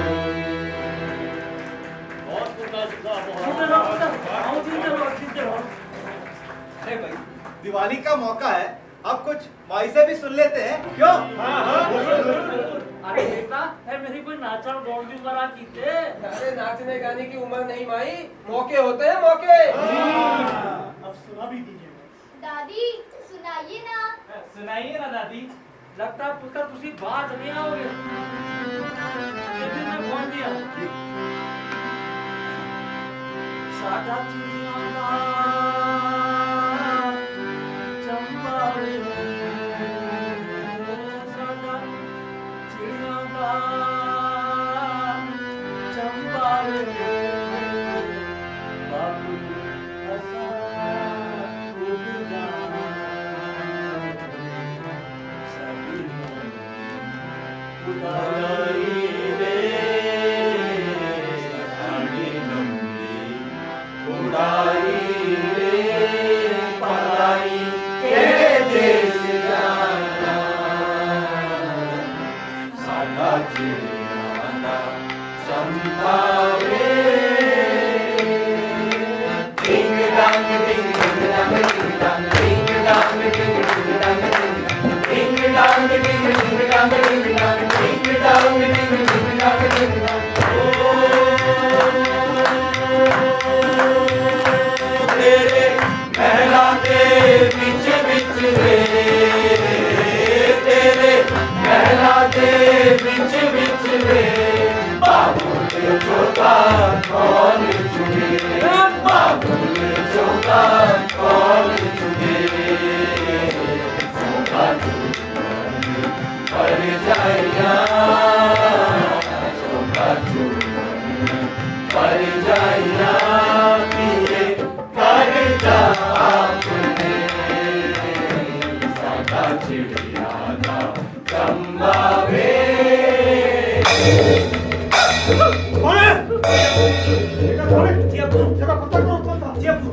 कोई पत्थर चलाया शायद, किसी शरारती बच्चे ने गुलेल चलाई होगी। आप लोग खामोखा परेशान हो गए। बेटा तन्नू, तुम माई को लेके अंदर जाओ। जी दादी आप अंदर चलिए। तुसी बैठो, तुसी बैठो, मैं हुणे आनिया। तुसी बैठो, तुसी बैठो। मिर्जा साहब, आप इतना घबराए हुए क्यों हैं? एक पत्थर ही तो लगा है, कोई गोली तो नहीं चली। ये दौर ही कुछ ऐसा है अकरम साहब, बंदूक से निकली हुई गोली उतना असर नहीं करती जितना कि इस तरह की हरकतें। अबू। हाँ बेटा, जावेद, पता लगा कौन था? जी अबू, पहलवान के कुछ चेले थे। मुझे पहलवान कह रहा था पहलवान के कुछ चेले थे और कह रहे थे मोहल्ले में जो भी माई से मिलना जुलना रखेगा उसे देख लेंगे। देखा हामिद साहब, अब तो आप लोगों को भी देख लेने की धमकी मिल रही है। मिर्जा साहब, हम पूरे मोहल्ले की बात तो नहीं करते, लेकिन हम आपके और माई के साथ हैं। हाँ, जरूरत पड़ी तो हम भी देख लेंगे बदमाशों को। बिल्कुल देख लेंगे, बिल्कुल देख लेंगे। खुदा हाफिज।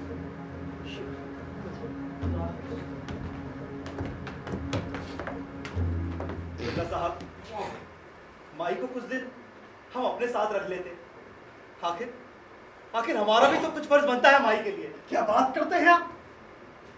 माफ कीजिए, हमारे रहते माई कहीं नहीं जाएगी।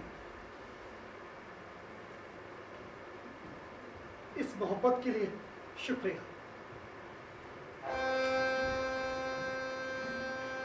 नासिर साहब,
नासिर साहब, कल रात आपने जिन्नात वाला वाकया अधूरा छोड़ दिया, उसे पूरा कर दीजिए।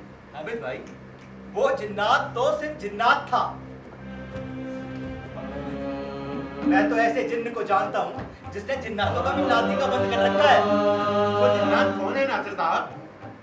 भाई देखो अली भाई, वो जिन्नात है इंसान, यानी आदमी। आप और हम देख आलिम, क्या हो रहा है ये? मेरा तो खून खौल रहा है। क्या हुआ पहलवान साहब, बड़े गुस्से में नजर आ रहे हैं? नजर नहीं आ रहा, हूँ गुस्से में। हम तो सदर पाकिस्तान को खत लिख पा रही है भैया। क्या मजाक करते हैं नासिर साहब? हम मजाक का, हम शायरों को तो जब गुस्सा आता है ना तो सदर पाकिस्तान को खत लिख मारते हैं भैया। खुदा कसम, ये तो अंधेर है। भाई हुआ क्या? हुआ क्या? अरे आप तो जानते हैं नासिर साहब, कल रात उस कमबख्त ने हवेली में चिरागा किया, पूजा की, दिवाली मनाई। अच्छा, आप माई के बारे में बातें कर रहे हैं। माई? आप उस हिंदू काफिला को माई कहते हैं? भाई मैं तो उनको माई ही कहता हूँ, आपकी जो मर्जी कहिए। चलन चाय पिला। जी। अब तो खामोश नहीं बैठा जा सकता। मेरी समझ में ये नहीं आता, सिकंदर मिर्जा ने उसे चिरागा करने की इजाजत दी कैसे? इजाजत? आप भी कैसी बातें करते हैं पहलवान साहब? हवेली माई की है और उसने वहां मिर्जा साहब को रहने की इजाजत दे रखी है। उसका पाकिस्तान में कुछ नहीं है। मुझे तो हैरत होती है, इतना गैर इस्लामी काम हुआ और किसी के कान पर चू तक नहीं रहेगी। आप माई के दिवाली मनाने को जो गैर इस्लामी कह रहे हैं ना, वो अपने हिसाब से कह रहे हैं। भाई वो हिंदू हैं, उन्हें पूरा हक है अपने मजहब पर चलने का। नासिर साहब, आप जैसे दो चार और हो जाए ना तो इस्लामी हुकूमत की ऐसी तैसी हो जाए। भाई आज वो पूजा कर रही है, कल वो मंदिर बनाएगी, परसों हमारे लोगों को हिंदू मजहब की तालीम देगी। तो मतलब कुछ हुआ ही नहीं। आपके कहने का मतलब है कि जैसे उसने हिंदू मजहब की तालीम देना शुरू किया, लोग फटाफट हिंदू होने लगेंगे। माफ कीजिएगा पहलवान साहब, अगर ऐसा होता है ना तो हो ही जाने दीजिए बस। नासिर! सिकंदर मिर्जा साहब, आपकी हवेली में कल दिवाली मनाएगी? जी हाँ। और वो पूजा वगैरह हुई? जी हाँ, लेकिन इससे आपको क्या मतलब? ये सब इसलिए हुआ मिर्जा क्योंकि तुमने अपने घर में उस काफिला को पनाह दे रखी है। जनाब, जरा जुबान संभाल के बात कीजिएगा। एक तो आपके किसी भी सवाल का जवाब देने के लिए मैं पाबंद नहीं हूं, और दूसरा आपको मुझसे इस तरह सवाल करने का हक क्या है? हक क्या है? वाह, हक क्या है? हैं? आप गैर इस्लामी काम करते रहे और हम बच्चे देखते रहे, तो मिर्जा ये नहीं हो सकेगा। बिल्कुल नहीं हो सकेगा उस्ताद। और अब हम चुप नहीं बैठेंगे। जी उस्ताद। खैर, चुप तो आप कभी रहे नहीं। चलिए मिर्जा साहब। अस्सलाम वालेकुम मौलवी साहब। वालेकुम अस्सलाम नासिर मियां, कैसे हैं? जी दुआएं हुजूर। मौलवी साहब, बड़े अच्छे मौके से तशरीफ लाए हैं आप। एक मसला था ज़ेरे बहस। बताएं। आइए।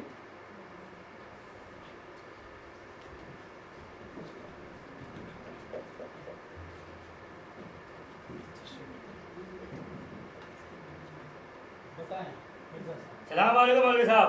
वालेकुम अस्सलाम। मौलवी साहब, सिकंदर मिर्जा के घर में कल बुत प्रस्ती हुई है, चिरागा किया गया, पूजा की गई, दिवाली बनाई गई। ये कुफ्र नहीं तो क्या है? बात क्या मिर्जा साहब? ये बताएंगे? मैं बताता हूँ। अरे बात तो इनकी घर की है ना, ये नहीं बताएंगे और आप बताएंगे, ये कैसे हो सकता है? मौलवी साहब ये छिपाएंगे, पर्दा डालेंगे और मैं हकीकत को खोलकर सामने रख दूंगा। तो ठीक है, आप ही हकीकत बयान कीजिए, मैं चुप हूँ। बिल्कुल।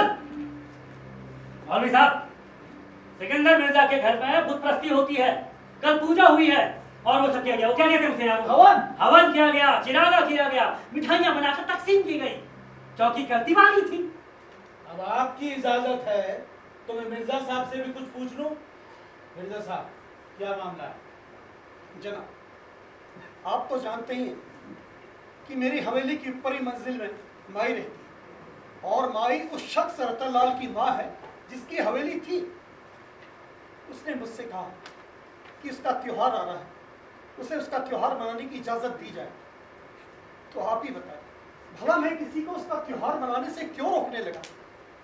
तो मैंने उससे कहा कि अपना त्योहार ज़रूर मनाए और उस बेचारी ने अपना त्योहार मनाया और बड़ी खुशी से मनाया। दरअसल ये किस्सा उसी का है। मौलवी साहब, तो घंटियों की टन टन की आवाजें मैंने अपने कानों से सुनी है। हेलो भाई, तो बात दरअसल ये है कि उस हिंदू बुढ़िया ने इबादत? मौलवी साहब, आप उसकी पूजा और घंटियां बजाने वगैरह को इबादत कह रहे हैं? तो उसके लिए कोई मुनासिब लफ्ज आप ही बता दें। पूजा, पूजा कहते हैं उसे। पूजा, पूजा का मतलब ही इबादत है। तो उसने इबादत की तो क्या हुआ? हर किसी को अपनी इबादत करने और अपने खुदाओं को याद करने का हक है। ये कैसे मौलवी साहब? भाई हदीस शरीफ है, तुम दूसरों के खुदाओं को बुरा न कहो ताकि वो तुम्हारे खुदा को बुरा न कहे, और तुम दूसरे के मजहब को बुरा न कहो ताकि वो तुम्हारे मजहब को बुरा न कहे। फर्ज कीजिए मौलवी साहब, कल वो हिंदू बुढ़िया यहाँ मंदिर बनवा ले तो? मंदिरों को ना बनने देना या मंदिरों को तोड़ना इस्लाम नहीं है बेटा। अच्छा, तो क्या है इस्लाम? आप ही बताइए। चलिए, कभी इत्मीनान से आओ मेरे पास, मैं तुम्हें समझाऊं। पड़ोसी चाहे मुस्लिम हो चाहे गैर मुस्लिम, इस्लाम ने इतने हक दिए हैं उसे कि तुम उनका तस्वुर भी नहीं कर सकते। हुजूर, वो हिंदू औरत बेवा है। बेवा का दर्जा तो हमारे मजहब में और भी बुलंद है। हदीस है कि बेवा और गरीब के लिए दौड़ धूप करने वाला दिन भर रोजा रखने और रात भर नमाज पढ़ने वाले के बराबर है। बेवा चाहे हिंदू हो चाहे मुसलमान है। बेटा, इस्लाम ने ऐसे बहुत से हक दिए हैं जो तमाम इंसानों के लिए हैं। उसमें रंग, नस्ल, मजहब और जात का फर्क नहीं किया गया है। मौलाना, वो गमजदा परेशान हाल है, फिर भी हम सबकी इस कदर मदद करती है कि कहना मुहाल है। बेटा, अल्लाह उस शख्स से बहुत खुश होता है जो किसी गमजदा के काम आए या किसी मजलूम की मदद करे। अल्लाहू अकबर, अल्लाहू अकबर। बेटे, मेरी नमाज का वक्त हुआ, मुझे चलना होगा।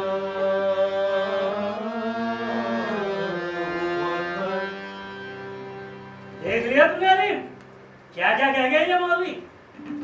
अरे ऐसे दो चार मौलवी और हो जाए ना, इस्लाम ही खत्म हो जाए। अरे मैं तो जानता हूँ इसे बचपन से। इसके अब्बा दूसरों की बकरियां चराया करते थे, और ये मौलवी, अरे इस मौलवी को तो लोगों ने चंदा कर करके पढ़ाया है। दो दो दिन तक चूल्हा नहीं जलता था इसके यहाँ, और हमें बता रहे इस्लाम।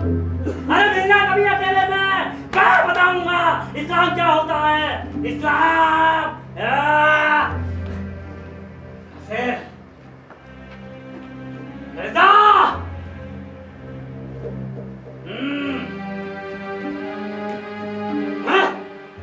चलो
इस वक्त की सामान लिए आप कहाँ जा रही हैं?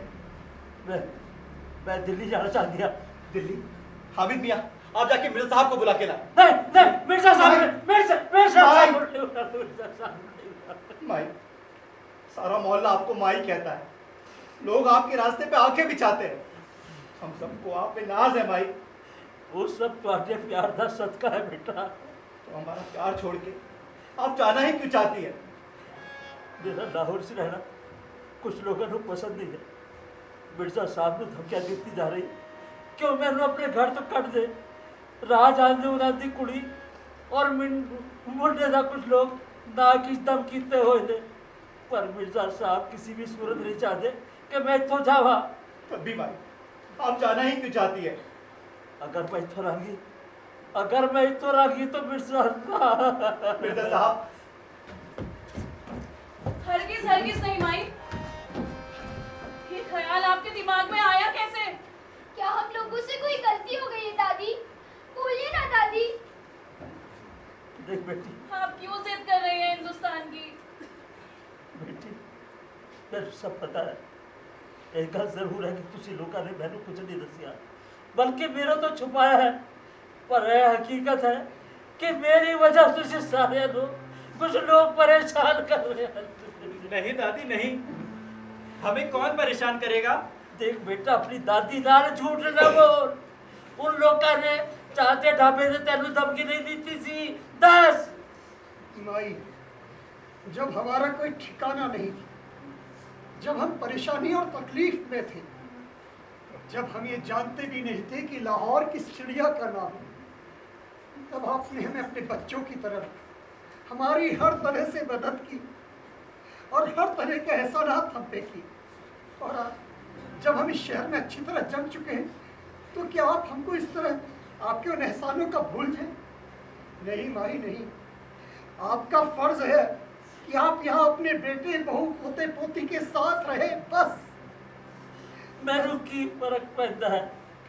अज मरी ता कल मरी, इत्थे लाहौर इस मरी या दिल्ली चा मरू, हुण मैनू मर नहीं मरना, मैनू मर नहीं मरना।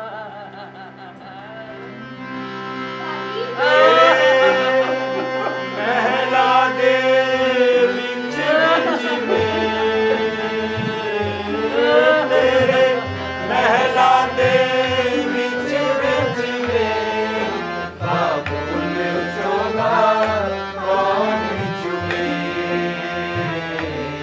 चोगा चुगनी पर जाइया, चोगा चुगनी पर जाइया।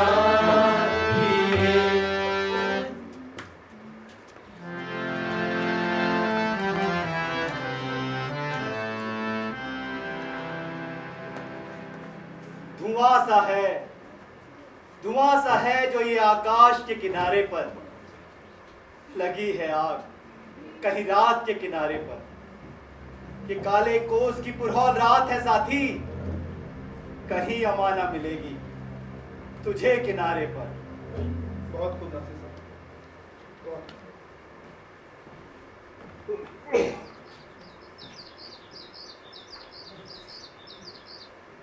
अरे नासिर साहब, वो पहलवान आपको बहुत पूछता रहता है, मिला?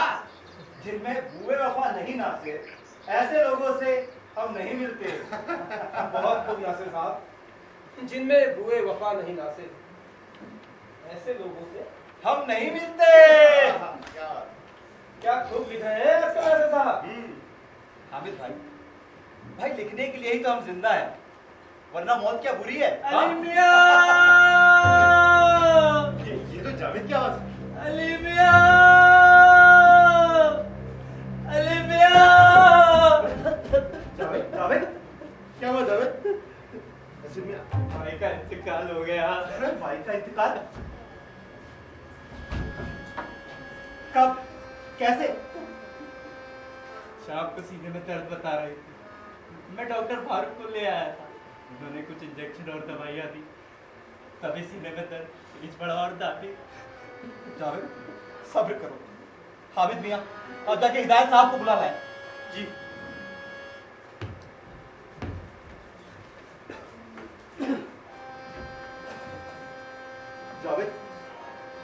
कहाँ जा रहे हो? मैं तो अलीम को जगाने आया था। अब्बा की तो अजीब ही कैफियत है।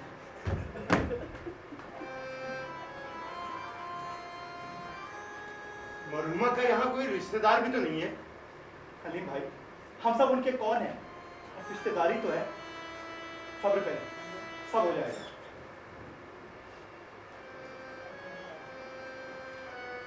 अलीम भाई, आप जाके मौलवी साहब को बुला लें।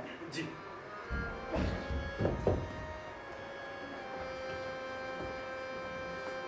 वतन में कैसी बेवतनी की मौत नासिर साहब।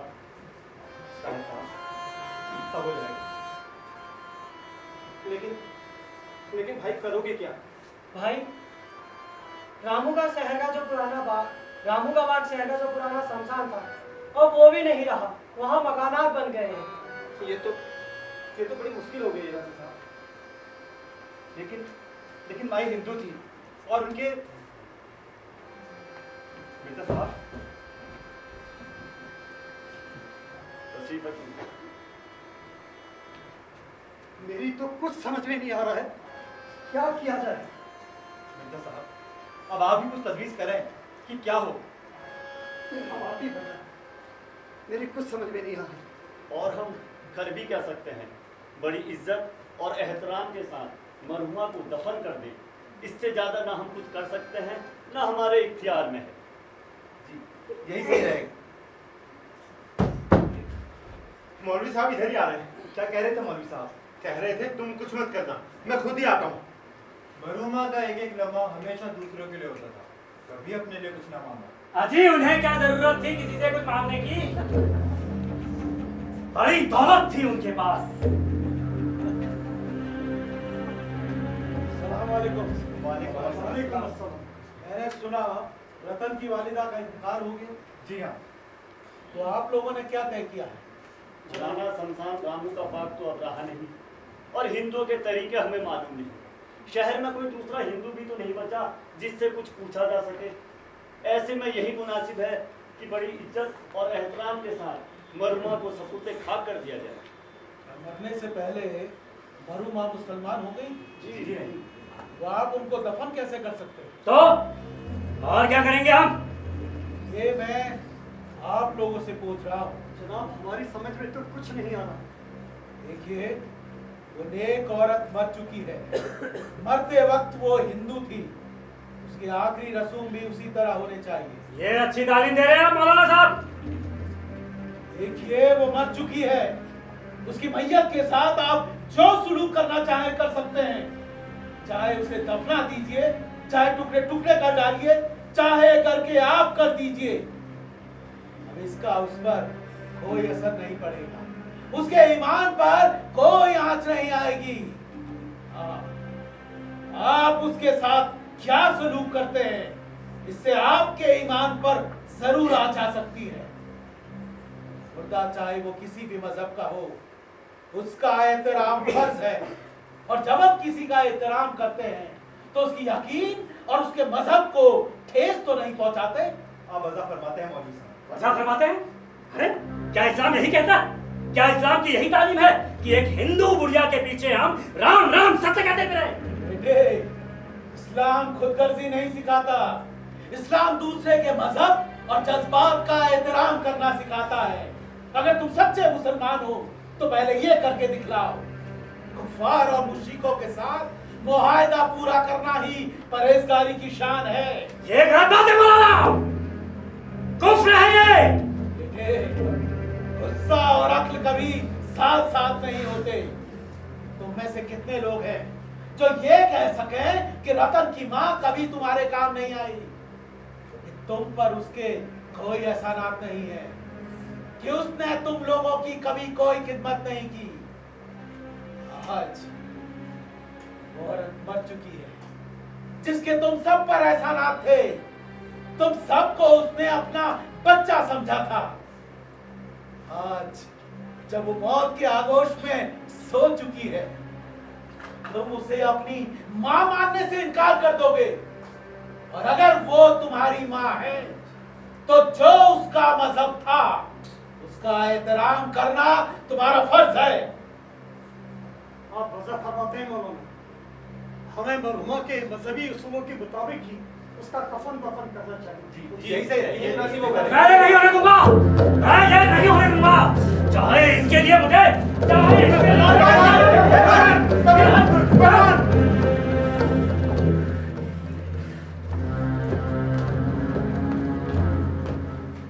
लेकिन मौलाना, इसमें सबसे बड़ी मुश्किल ये है कि मरहुमा को जलाया कहाँ जाए, क्योंकि करीबी शमशान तो रहा नहीं। शमशान अगर नहीं भी है तो रावी का किनारा तो है। हम मरहुमा की लाश को रावी के किनारे किसी सुनसान और गैर आबाद जगह देखकर सुपुर्दे आतिश कर सकते हैं। लेकिन और भी तो सैकड़ों रस्में होती होंगी। अब मिसाल के तौर पे कफन कैसे सिया जाता है वगैरह। उनके यहाँ कफन काटा या सिया नहीं जाता, बल्कि एक बड़े से टुकड़े में मुर्दे को लपेटा जाता है।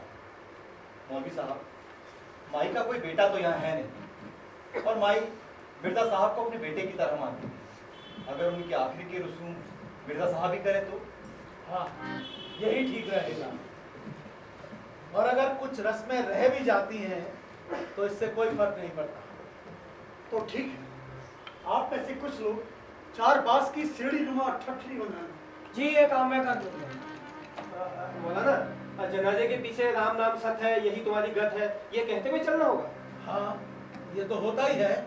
चलिए मिर्जा साहब के घर चलते हैं।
इन कलाकारों के सम्मान के लिए आप केवल 5 मिनट हमें और दीजिएगा। इतनी देर तक आपने इन्हें अपना आशीर्वाद दिया, 5 मिनट हम आपके और चाहेंगे।